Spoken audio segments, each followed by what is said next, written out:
அனைவருக்கும் வணக்கம். வகுப்பு 8 ஸ்லாஸ் மாதிரி வினாத்தாள் தொகுப்பு 3 பார்க்க போகிறோம். இதுக்கு முந்தைய வீடியோவில் ஸ்லாஸ் மாதிரி வினாத்தாள் தொகுப்பு 1, 2 போட்டிருக்கும். அதையும் பாருங்கள், உங்களுக்கு ரொம்ப யூஸ்ஃபுல்லாக இருக்கும். முதல்ல தமிழ் கொஸ்டினை பார்த்துடலாம். கீழ்காணும் ஒரே பகுதியை பிடித்து 1 முதல் 5 வரையில் வினாக்களுக்கு விடையளிக்கணும்னு கொடுத்துருக்காங்க. இது ஒரு பேராக கொடுத்துருப்பாங்க. அதை படிச்சுட்டு 1லேருந்து 5 வரையில் வினாக்களுக்கு விடையளிக்கணும். முதல் பார்த்துருவோம். ஒரு விவசாயி குதிரையையும் ஆட்டையும் வளர்த்து வந்தார். குதிரையும் ஆடும் சிறந்த நண்பர்களாக இருந்தன. ஒரு நாள் அந்த குதிரை வைரஸ் நோயால் பாதிக்கப்பட்டது. அதனால் அந்த விவசாயி குதிரைக்கு சிகிச்சை அளிக்க மருத்துவரை அழைத்து வந்தார். மருத்துவர் அந்த குதிரை நிலையை பார்த்து, நான் 3 நாட்களுக்கு வந்து மருந்து தருகிறேன். அந்த மருந்தை சாப்பிட்டு குதிரை எழுந்து நடந்தால் சரி, இல்லையெனில் அதனை கொன்றுவிட வேண்டியதுதான் என்று சொல்லி அன்றைய மருந்தை கொடுத்து சென்றார். இவர்களது உரையாடலே அந்த ஆடு கேட்டுக்கொண்டிருந்தது. மறுநாள் அந்த மருத்துவர் வந்து அன்றைய மருந்தை கொடுத்து சென்றார். பின் அங்கிருந்த ஆடு அந்த குதிரையிடம் வந்து, எழுந்து நட நண்பா, இல்லாவிட்டால் அவர்கள் உன்னை கொன்று விடுவார்கள் என்று அந்த குதிரையை ஊக்குவித்தது. 3ஆம் நாளும் வந்துவிட்டது. மருத்துவரும் வந்து குதிரைக்கு மருந்து கொடுத்துவிட்டு அந்த விவசாயியிடம், நாளை குதிரை நடக்கவில்லை எனில் அதனை கொன்றுவிட வேண்டும், இல்லாவிட்டால் அந்த வைரஸ் மற்றவர்களுக்கும் பரவிவிடும் என்று சொல்லி சென்றார். அந்த மருத்துவர் போனதும் ஆடு குதிரையிடம் வந்து, நண்பா, எப்படியாவது எழுந்து நடக்க முயற்சி செய், உன்னால் முடியும், எழுந்திரு என்று சொல்லியது. அந்த குதிரையும் முயற்சி செய்து எழுந்து நடந்து விட்டது. எதிர்பாரா விதமாக அந்த குதிரையை விவசாயி பார்க்க வரும்போது குதிரை ஓடியதை பார்த்து சந்தோஷமடைந்து மருத்துவரை அழைத்து அவரிடம், என்னை ஒரு ஆச்சரியம், என் குதிரை குணமடைந்து விட்டது. இதற்கு நிச்சயம் உங்களுக்கு ஒரு விருந்து வைக்க வேண்டும் என்று சொன்னார். பார்த்தீர்களா, இந்த கதையில் உண்மையில் குதிரை குணமடைந்ததற்கு அந்த ஆடுதான் காரணம். ஆனால் மருத்துவரின் மருந்தால் தான் குதிரை குணமடைந்தது என்று நினைக்கிறார்கள். இதுதான் உலகம். இப்போ வினாக்களை பார்த்துருவோம். முதல் கொஸ்டின், இக்கதை உணர்த்து பழமொழி. ஏ ஆப்ஷன், ஆபத்தில் உதவுவனே உண்மையான நண்பன். 2வது, இக்கதை நமக்கு கூறும் நட்பின் இலக்கணம் என்பது பி, கேட்காமல் உதவி செய்தல். 3, குதிரையை கொன்று விட வேண்டும் என யாரிடம் கூறினார்கள்? மருத்துவர் வந்து விவசாயியிடம் கூறினார். இதுக்கு ஆப்ஷன் வந்து ஏ ஆப்ஷன். 4, குதிரைக்கு மருந்து கொடுத்தார். இத்தொடரில் அடி கொடிட்ட சொல்லி உள்ள வேற்றுமை. குதிரைக்கு வந்து அடி கொடிட்டு இருக்காங்க, குதிரைக்குங்கிறதுக்கு வந்து அடி கொடிட்டு இருக்காங்க. வந்ததுனால இது வந்து டி ஆப்ஷன் 4ஆம் வேற்றுமை உறுப்பு. 5, குதிரையை எழுந்து நடக்க ஊக்குவித்தது யார்? சி ஆப்ஷன், ஆடு. கீழ்காணும் உரைப்பகுதியை படித்து 6 முதல் 10 வரையில வினாக்களுக்கு விடையளிக்க. அதே போல் ஒரு உரைப்பகுதி கொடுத்துருக்காங்க. அதை படித்து 5 வினாக்களுக்கு விடையளிக்கணும். தெருக்கூத்து என்பது இந்தியாவின் தமிழக மாநிலத்திலும் இலங்கையின் தமிழ் பேசும் பகுதிகளிலும் நடைமுறையில் உள்ள ஒரு தமிழ் தெரு நாடக வடிவமாகும். தெருக்கூத்து என்பது ஒரு வகையான பொழுதுபோக்கு, ஒரு சடங்கு மற்றும் சமூக நிலையை கூறும் ஊடகமாகும். தெருக்கூத்து பல்வேறு கருப்பொருள்களை கொண்டுள்ளது. ஒரு கருப்பொருள் காப்பியமான சிலப்பதிகாரத்தின் கண்ணகி என்ற கதாபாத்திரத்தை மையமாக கொண்டது. தெருக்கூத்து என்ற சொல் தெரு மற்றும் கூத்து ஆகிய சொற்களில் இருந்து பெறப்பட்டது. இதனை கட்டை கூத்து என்று கூறுவர். கட்டாய் என்பது நிகழ்ச்சியின் போது நடிகர்கள் அணியும் சிறப்பு ஆபரணங்களை குறிக்கும். எழுத்தாளர் தெருக்கூத்தை தமிழ் காவியமான சிலப்பதிகாரத்துடன் ஒப்பிட்டு சிலப்பதிகாரத்தை தெருக்கூத்து முன்மாதிரி வடிவம் என்கிறார். இது தென்னிந்தியாவிலிருந்து இலங்கை வரை பரவியது. யாழ்ப்பாணம் மற்றும் மட்டக்களப்பு ஆகியவற்றில் பிரபலமானது. ஆரம்பகால சிங்கள நாடகம், தெருக்கூத்து நாடகங்கள் விளக்க காட்சி பாணியில் இருந்தன. தமிழ் நாட்காட்டியின் முதல் மாதமான சித்திரையில் தொடங்கி 21 நாள் கோவில் திருவிழா உள்ளிட்ட சடங்கு கொண்டாட்டங்களில் ஒரு பகுதியாக தெருக்கூத்து நாடகங்கள் உள்ளன. திருவிழாவின் நடுவில் தெருக்கூத்து நிகழ்ச்சிகள் தொடங்கி இறுதி நாளின் காலை வரை தொடங்குகின்றன. தெருக்கூத்து நாடகத்தில் இடம்பெறும் பாடல்கள் கேட்போர் உள்ளத்தில் கவரக்கூடியவை. ஒவ்வொரு பாடலும் ஒரு ராகத்தில் அமைப்பெற்றவை. பாடலின் ராகங்கள் ஒரு பாரம்பரிய பாடலின் வடிவத்தில் கட்டமைக்கப்பட்டவை. இதற்கு முன்னால் விருத்தம் பாடலின் ராகமாக இருந்தது. பாடலுக்கு பிறர் ஒரு நடிகர் அதற்கு உரையை வழங்குவது வழக்கமாக இருந்து வருகிறது. இப்போ கொஸ்டின் பார்த்துருவோம். 6வது கொஸ்டின், தெருக்கூத்து என்பது டி ஆப்ஷன், பொழுதுபோக்கு கலை வடிவம். 7வது, இலங்கை தீவின் எந்த பகுதியில் தெருக்கூத்தை நாம் காண முடியும்? தென் பகுதியில். இதுக்கு ஆப்ஷன் வந்து பி ஆப்ஷன். 8, தெருக்கூத்து நிகழ்வதற்கு உகந்த மாதமாக தமிழர்கள் கருதியது சித்திரை மாதம். D option. 9, தெருக்கூத்து கலைஞர்கள் அணியும் சிறப்பு ஆபரணத்தின் பெயர் வந்து கட்டாய். B option. Following pages and answer the questions from 11 to 15. அதாவது ஒரு பேராகிராஃப் கொடுத்துருப்பாங்க. அதை படிச்சுட்டு 11 முதல் 15 வரை உள்ள வினாக்களுக்கு விடையளிக்க சொல்லியிருக்காங்க. இதுக்குரிய தமிழாக்கம் இப்போ பார்த்துடலாம். 1975ஆம் ஆண்டு ஜூலை 25ஆம் தேதி தான் நைஜீரியாவில் யார் பிறந்தார்னா கார்பெட் குரு பிறந்தார். அவர் ஒரு பிரிட்டிஷ் இந்திய வேட்டையக்காரர். அது மட்டும் கண்காணிப்பாளராகவும் பாதுகாவலராகவும் ஒரு வேலை பார்த்துருக்காரு. வேட்டை திறமைக்கு பேர் பெற்றவர் யாருன்னா இந்த ஜிம் கார்பெட் தான். இவர் வந்து இந்தியாவில் குமாவோன் பகுதியில் மனிதனை திங்கிற புள்ளிகள் மற்றும் சிறுத்தைகளை கொள்றதுக்காக புகழ் பெற்றிருந்தார். ஏராளமான உயிர்களை கொன்ற மனித உண்பவர்களை கண்டுபிடிச்சு அவங்களை கொல்ல கார்பெட்டை வந்து அடிக்கடி உள்ளூர் மக்களால் அவர் வாங்கன்னு அழைச்சாங்க. ஒரு திறமையான வேட்டைக்காரராக இருந்தாலும் வனவிலங்கு மீதான கார்பெட்டில் வந்து அணுகுமுறை குறிப்பிடத்தக்க மாற்றத்தை உட்படுத்திச்சு. காடுகளை பாதுகாக்கிறது, வனவிலங்குகளை பாதுகாப்பு தான் முக்கியத்துவத்தை உணர்ந்தார். காடு அழிப்பு மற்றும் மனித ஆக்கிரமிப்பு ஆகியவை வனவிலங்குகளை வந்து மனித நுண்புறங்களாக மாற்றுவதற்கு முதுமையான காரணமாக கார்பெட் வந்து நம்பினார். பிற்காலத்தில் கார்பெட் வந்து வனங்கள் பாதுகாப்புக்காக தீவிர வழக்கறிஞராக மாறினார். 1936ஆம் ஆண்டில் இந்தியாவில் முதல் தேசிய பூங்காவை நிறுவுவதில் அவருடைய பங்கு வந்து முக்கியத்துவம் வாய்ந்ததாக இருந்துச்சு. ஆரம்பத்தில் கெய்லி தேசிய பூங்கான்னு பெயரிடப்பட்டது. பிறகு அவருடைய நினைவாக ஜிம் கார்பெட் தேசிய பூங்கான்னு பேர் மாற்றிட்டாங்க. அப்புறம் மென் ஈசஸ் ஆஃப் மாவோன் போன்ற பல புத்தகங்களை வந்து கார்பெட் எழுதியிருக்காரு. அங்கே அவர் வந்து மனிதனை சாப்பிட்ற புள்ளிகளுடன் அவர் சந்தித்த சந்திப்புகளை பற்றி விவரிச்சிருப்பார் அந்த புத்தகத்தில். அந்த புத்தகம் வந்து அவருடைய சாகசங்களை வெளிப்படுத்துறது மட்டும் இல்லாமல் இயற்கையான வனவிலங்கு மீதான அவருடைய ஆழ்ந்த மரியாதையும் அது பிரதிபலிக்கிற மாதிரி இந்த புக் இருக்கும் அப்படின்னு இந்த பேராக சொல்லியிருக்காங்க. இப்போ 16வது கொஸ்டின் பார்த்துருவோம். What did Jim Corbett find as the reason for wild animals becoming men eaters? என்ன சொல்லியிருக்காங்கன்னா, வனவிலங்குகள் மனித உண்பவர்களாக மாறுவதற்கு ஜிம் கார்பெட் வந்து எப்படி அவருடைய காரணம் என்ன அப்படின்னு கேட்டிருக்காங்க. இதுக்குரிய answer B option, human settlement in forest area and destroying of forest. அதாவது வனப்பகுதியில் மக்கள் குடியேற்றம் மற்றும் காடுகளை அழிக்கிறது. அதனால தான் என்ன ஆச்சுன்னா அனிமல்ஸ் வந்து மனிதனை வந்து சாப்பிட்றதா மாறிடுச்சு அப்படின்னு சொல்லியிருக்காங்க. 12 what was Jim Corbett famous for? இதுக்கு option C option, hunting man eating tigers and leopards. அதாவது என்ன சொல்லியிருக்காங்க இந்த பேராகிராஃபில், ஜிம் கார்பெட் வந்து எதுக்கு ஃபேமஸானவராக இருந்தார், பிரபலமானவராக இருந்தார்னு பார்த்தீங்கன்னா மனிதனை சாப்பிட்ற சிறுத்தை மற்றும் புலியை வந்து வேட்டையாடுறதுல அவர் வந்து பிரபலமானவராக இருந்தார். அடுத்து next 13 what is Jim Corbett describe in the famous book written by him? Jim Corbett வந்து எழுதின புகழ்பெற்ற புத்தகத்தில் என்ன சொல்லியிருக்காருன்னு பார்த்தீங்கன்னா, அதுக்கு option A option, his sympathy towards forest and wildlife. காடுகள் மற்றும் வனவிலங்குகள் மீதான அவருடைய அனுதாபங்களை பற்றி சொல்லியிருப்பார். அடுத்து next 14 what is Jim Corbett national park known for? Jim Corbett தேசிய பூங்கா வந்து எதற்காக அறியப்படுதுன்னு பார்த்தீங்கன்னா, B option, being Indian first national park. அதாவது இந்தியாவுடைய முதல் தேசிய பூங்காவாக இருக்கிறது வந்து அறியப்படுது. அடுத்து next 15 which of the following best describe Jim carpet?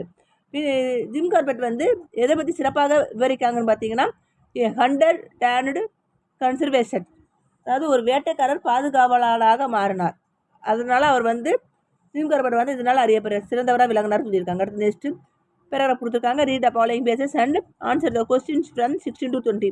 இந்த கீழே ஒரு பேராகிராஃப் கொடுத்துருக்காங்க. அதை படிச்சுட்டு இந்த 16 முதல் 20 வரை உள்ள வினாக்களுக்கு விடையளிக்க சொல்லியிருக்காங்க. இந்த பேராகிராஃப் நீங்கள் வாசிக்கோங்க. இதுக்குரிய தமிழ் மீனிங் மட்டும் நான் சொல்கிறேன். உறுதியான உடலில் உள்ள மனம் அப்படின்னு ஒரு பழமொழி இருக்குது. ஆரோக்கியமான உடலை பராமரிக்க நம்ம வந்து ஆரோக்கியமான சமசீரான உணவு வந்து சாப்பிடணும். சமசீரான உணவு வந்து ஆரோக்கியமானது. அதெல்லாம் நம்ம உடலையும் மனதையும் சரியாக வச்சுருக்கோம். ஒரு சமசீரான உணவில் வந்து விட்டமின் இருக்கும், தாதுக்கள், நுண்ணூட்ட சத்துக்கள், கூடுதலாக புரதம் இருக்கும், கார்போஹைட்ரேட்டு, கொழுப்பு, அதுவும் இல்லாமல் மெக்ரோ நியூட்ரியன்கள் அதெல்லாம் இருக்கும். கோதுமை, அரிசி மற்றும் திணையில் வந்து கார்போஹைட்ரேட் வந்து நிறையா இருக்குது. இறைச்சி, மீன் மற்றும் பருப்பு வகையில் புரதம் வந்து நிறையா இருக்குது. வெண்ணெய், தேங்காய், கொட்டைகள், இறால் மற்றும் பால் பொருள், கொழுப்பு நிறைந்த பொருட்கள், பழங்கள், பருப்பு வகைகள், காய்கறிகள் மற்றும் தானியங்கள்லாம் விட்டமின் நிறைஞ்சது. புரோக்கோலி, கீரை, பருப்பு வகைகள், கடல் உணவு, முழு தானியங்கள் இதெல்லாம் வந்து இது போன்ற காய்கறிலாம் வந்து விட்டமின், தாதுப்புகள் நிறைஞ்சிருக்கு. எந்தெந்த உணவில் எந்தெந்த சத்துக்கள் இருக்கிறதோ இங்கே டீட்டெயிலாக கொடுத்துருக்காங்க. அடுத்து நமது உடலில் வந்து சரியான செயல்பாட்டிற்கு உதவ நம்ம பதப்படுத்தப்படாத உணவை வந்து சாப்பிடணும். அதே சமயம் பதப்படுத்தப்பட்ட உணவு, நுறுக்கு தீனி இதெல்லாம் வந்து உடலுக்கு வந்து அதிக சர்க்கரை, கொழுப்பு, உப்பு இதெல்லாம் வந்து அதிகமாக கொண்டு வரும். அது மட்டும் இல்லாமல் உடலுடைய வளர்ச்சி மாற்றத்தை அழிச்சிடும். அதனால் நம்ம என்ன செய்யக்கூடாது, நுறுக்கு தீனி அந்த மாதிரியான ஃபாஸ்ட் ஃபுட்டை சாப்பிடக்கூடாதுன்னு சொல்லியிருக்காங்க. இது குறைந்த அளவில் தான் நமக்கு உடம்புக்கு தேவைப்படுது. நம்ம உடலுடைய செயல்பாட்டுக்கு இந்த சத்துக்கள் வந்து தேவையே கிடையாது. அடுத்து 14வது கொஸ்டின் பாருங்கள். What does the proverb a sound mind in a sound body mean? அதாவது உறுதியான உடலில் நல்ல மனம், அந்த பழமொழி வந்து எதை குறிக்குதுன்னு பார்த்தீங்கன்னா, இதுக்கு ஆப்ஷன் வந்து A option, A person can have healthy mind if he is healthy. அதாவது ஒரு நபர் வந்து ஆரோக்கியமாக இருந்தால் தான் ஆரோக்கியமான மனசை பெற முடியும் அப்படிங்கிறத சொல்லியிருக்கு. 17வது question what is the synonym of the word balanced in balance diet? அதாவது சமசீர் உணவு, அதாவது பேலன்ஸ் டயட் என்னன்னா சமசீர் உணவுன்னு அர்த்தம். சமசீருங்கிற உணவு, சமசீர்ங்கிற வார்த்தை வந்து அதுக்கு இணையான சொல் என்னன்னு கேட்டிருக்காங்க. மீனிங் என்னன்னு கேட்டிருக்காங்க. அதுக்கு வந்து சி ஆப்ஷன் ஹோல்சம். ஹோல்சம் என்னன்னா ஆரோக்கியமான சாப்பாடுன்னு அர்த்தம். அடுத்து next 18. A balanced food consists of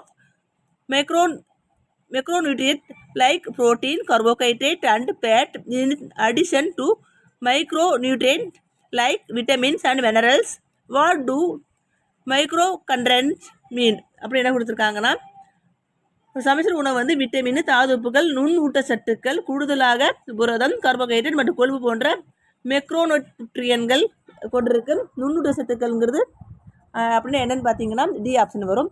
இதுக்கு வந்து நியூட்ரியன் that are required in small quantity, அதாவது சிறிய அளவில் தேவைப்படுற ஊட்டச்சத்துக்கள். 19வது question, why do junk foods destroy our body metabolism? இது என்ன மீனிங் பார்த்தீங்கன்னா, நொறுக்கு தீனிகள் ஏன் நம்ம உடலுக்கு மெட்டபாலிசத்தை அழிக்குதுன்னு பார்த்தீங்க சி ஆப்ஷன் வரும். Because the speed of the body metabolism, அது ஏன்னா அது வந்து உடலுடைய வளர்ச்சித மாற்றத்தை வந்து துரிதப்படுத்தும், வேகப்படுத்தும். Next 20. Which of the following statements about healthy food is true? பின்வரத்தில் ஆரோக்கியமான உணவு எதை பற்றிய பின்வரும் கூட்டுகளை எது உண்மைன்னு கேட்டிருக்காங்க. இதுக்கு D option. Healthy food is required for proper functioning of our body. நம்ம உடலில் சீரான செயல்பாடு இருக்குது, ஆரோக்கியமான உணவு வந்து மட்டும் தான் தேவை. அடுத்த நேரம் கொஸ்டின் பார்த்துடலாம். 21வது கொஸ்டின், பின்வரும் வந்து சரியான கூற்று எதுன்னு கொடுத்துருக்காங்க. இல்லை ஏ ஆப்ஷன் பார்த்தீங்கன்னா -9 பெருக்கல் -3 லெஸ்டன் -9 வகுத்தல் -3 கொடுத்துருக்காங்க. இந்த 9யும் 3யும் பெருக்க நமக்கு என்ன கிடைக்குன்னா 27 லெஸ்டன் -9யும் -3யும் வகுத்தல் நமக்கு என்ன கிடைக்கிற 3 கிடைக்கும். இது வந்து தவறான கூற்று, அதனால ஏ ஆப்ஷன் தப்பு. அடுத்து சி ஆப்ஷனை பார்த்துருவோம். சி ஆப்ஷனை வந்து -9யும் -3யும் பெருக்குனா நமக்கு என்ன வரும் 27 ஈக்குவல் இங்கே 3 கிடைக்கும். அப்படிங்கும்போது இது சரியான கூற்றுல தவறான கூற்று. ஏன்னா 27 பெரிய நம்பர், 3 சிறிய நம்பர். டி ஆப்ஷனை அதனால் இது இந்த சி ஆப்ஷனும் தப்பு. டி ஆப்ஷனை பாருங்கள், -3 பேருக்கு நமக்கு 27, இங்கே வந்து +ம் போத 3ஆல் வகுத்தா நமக்கு கிடைக்கிறது வந்து -3 கிடைக்கும். இதுவும் தவறு, அதனால் டி ஆப்ஷன் தவறு. பி ஆப்ஷனை பார்த்துருவோம். -9யும் -3 பேருக்குனா 27, இதில் வந்து -3ஆல் வகுத்தா நமக்கு 3 கிடைக்கும். 27 தான் பெருசு, அது கரெக்டாக தான் கொடுத்துருக்காங்க. அதில் பி ஆப்ஷன் மட்டும் ரைட்டு. அடுத்து நெக்ஸ்ட்டு 22வது கொஸ்டின், ஒரு புத்தகத்தில் 3/7 பாகம் படித்த பிறகு அதில் 44 பக்கங்கள் மீதம் இருக்குது. ஆனால் புத்தகத்தில் உள்ள மொத்த பக்கங்கள் எத்தனை? அதாவது 7 பாகத்தில் அவங்க வந்து 3 பாகத்தை படிச்சுட்டாங்க, அப்போனா 4 பாகம் மீதி இருக்கும். கரெக்டாக அந்த 4 பாகம் தான் 44 பக்கங்கள். அப்போனா அந்த புத்தகத்தில் மீதி இருக்குது வந்து எவ்வளோனா, அந்த புத்தகத்தில் மொத்த பக்கங்கள் எத்தனை கேட்டிருக்காங்க. மொத்த பக்கங்கிறது 7, மொத்த பக்கங்கள் எத்தனைங்கிறது கண்டுபிடிக்கும். 1 4 11 44 7 11 77. ஆன்சர் வந்து சி ஆப்ஷன் ரைட்டு. அடுத்து 23. 1/5 மற்றும் 2/5க்கு இடையில் எத்தனை விகிதமுறு எண்கள் இருக்க முடியும் அப்படின்னு கேட்டிருக்காங்க. இது வந்து எண்ணில் அடங்காத விகிதமுறு எண்கள் இருக்கும். இதுக்குரிய ஆன்சர் வந்து சி ஆப்ஷன். 24. கூற்று 1, ஒரு கணித கருவி பெட்டியின் விலை 75 ரூபா, 2 கணித கருவி பெட்டியின் விலை 150 ரூபா, 3 கணித கருவி பெட்டியின் விலை 225. இது வந்து நேர்மாறல் ஆகும். இது சரிதான். கூற்று 2, ஏன்னா விலையும் கூடுது எண்ணிக்கையும் கூடுது, அதனால் இது நேர்மாறல். அடுத்த நெக்ஸ்ட் கூற்று 2 பாருங்கள். 2 தொழிலாளர்கள் ஒரு வேலையை 4 மணி நேரத்தில் முடிக்க முடியும் என்றால் 4 தொழிலாளர்கள் அதே வேலையை 2 மணி நேரத்தில் முடிக்க முடியும். இது எதிர்மாறல். அதாவது தொழிலாளர்களின் எண்ணிக்கையை கூடும்போது மணி நேரம் வந்து குறையும், எது எதிர்மாறல் வரும். இது சரிதான். கூற்று 3, ஒரு கார் மணிக்கு 60 கிலோமீட்டர் வேகத்தில் சென்றால் 120 கிலோமீட்டர் தொலைவை கடக்க 2 மணி நேரம் ஆகும். ஆனால் 120 கிலோமீட்டர் வேகத்தில் சென்றால் அதே தொலைவை கடக்க 1 மணி நேரம் ஆகும். இது நேர்மாறல், இது தவறு. இது வந்து எதிர்மாறல் மாடலில் இருக்குது, அதனால் கூற்று 3 தவறு. இதுக்கு ஆன்சர் வந்து கூற்று 1 மற்றும் 2 சரியானது. இதுக்கு ஆன்சர் ஏ ஆப்ஷன். அடுத்து நெக்ஸ்ட்டு 25. அடுத்தடுத்த இரு இயல் எண்களின் கூடுதல் 91 எனில் அந்த இரு எண்களுக்கு அடுத்த எண் என்னன்னு கேட்டிருக்காங்க. இப்போ வந்து நம்ம அடுத்தடுத்து இயல் எண்களின் கூடுதல், ஒரு மொதல் எண்ணை வந்து எக்ஸ்னு வச்சுக்கோ, ரெண்டாவது எண்ணை வந்து x+1ன்னு வச்சுக்கோ, ஈக்குவல் டு 91. அப்புறம் 2x கூட்டல் 1 ஈக்குவல் டு 91. இப்போ 2x ஈக்குவல் டு 90. அப்போ நம்ம எக்ஸ் வேலையை கண்டுபிடிச்சலாமா? 90லேருந்து 2ஆல் வகுத்தா நமக்கு 45 கிடைக்கும். அப்படி எக்ஸ் உடைய எண் வந்து 45. அப்புறம் அதுக்கு அடுத்த எண் x+1, அந்த நம்பருடைய எண் என்ன வரும்? 46 வரும். இதுக்கு அடுத்த நம்பர் தான் கொஸ்டினில் கேட்டிருக்காங்க, அதாவது சி ஆப்ஷன் 47 தான் ரைட்டு. இப்போ 26. ஒரு நபருக்கு 24 x/4 y² z³ பொருட்கள் கொடுக்கப்பட்டால் 42 நபர்களுக்கு எத்தனை பொருட்கள் தேவைப்படும் கேட்டிருக்காங்க. ஒன்றும் கிடையாது, இந்த 42யும் 24யும் பெருக்கிறா வர்ற ஆன்சர் 42 பெருக்க 24 பெருக்குவோம். 4 2 8 4 16 2 2 4 4 2 8 இதை கூட்டின என்ன வரும் 8 10 0 மீதி 1 10 1008. அப்புறம் 1008 இந்த மீதி இருக்கிற மாறிலிகளை உறுப்பு என்னென்ன இருக்குது x/4 y² z³ அப்படி ஒரு இதுக்கு ஆப்ஷன் வந்து டி ஆப்ஷன். அடுத்து 27. ஒரு கண்ண செவ்வகத்தின் முகங்கள் உச்சிகள் மற்றும் விளிம்புகள் முறையே. இப்போ வந்து ஒரு கண்ண செவ்வகம் இருக்கு. ஓகே, அந்த கண்ண செவ்வகத்துடைய முகங்கள் எத்தனை இருக்கும்னா 6 இருக்கும். உச்சிங்க போய் இதான் உச்சி. உச்சிகள் எத்தனை இருக்கும் பார்த்தீங்கன்னா உச்சிகள் வந்து 8 இருக்கும். அதே போல் விளிம்புகள் வந்து 12 இருக்கும். விளிம்புகள் போய் இதான் விளிம்புகள் மொத்தம் எத்தனை இருக்கும்னா 12 இருக்கும். ஆன்சர் வந்து ஏ ஆப்ஷன். அடுத்து 27.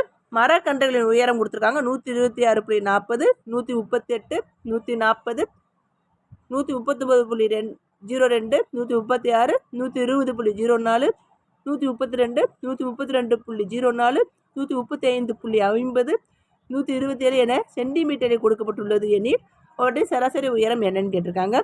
இது மொத்தம் 10 அளவு கொடுத்துருக்காங்க. இது எல்லாத்தையும் வந்து கூட்டணும், கூட்டி 10 வகுக்கணும். நம்ம கூட்டும்போது என்ன கிடைக்குன்னா 1326 கிடைக்கும். இந்த 10 வகுக்கும் போது நமக்கு 132.6 சென்டிமீட்டர். கூட்டல் நீங்கள் கூட்டி பார்த்துக்கோங்க, கரெக்டாக வரும். அடுத்து நெக்ஸ்ட்டு 29. 10ஐயே 21/1/3 பெருக்குன்னு சொல்லியிருக்காங்க. 10 1/2 21 1/3 பெருக்கணும். இப்போ வந்து இது கலப்பு நிலத்தில் இருக்குது, இது தகாபடம் முதல்ல மாற்றணும். 12 20 21/2 வரும். இன்ட்டு 21 63 63 64/3 வரும். இப்போ வந்து இந்த 3 20 அடிக்கிறது 7 3 21 1 2 2 6 2 4 இப்போ 7 32 பெருக்குன்னா வர்ற ஆன்சர் 224. பெருக்கி வைக்காங்க. 32 × 7 7 2 16 4 மீதி 1 7 21 22. Answer D option. அடுத்து நெக்ஸ்ட்டு 30.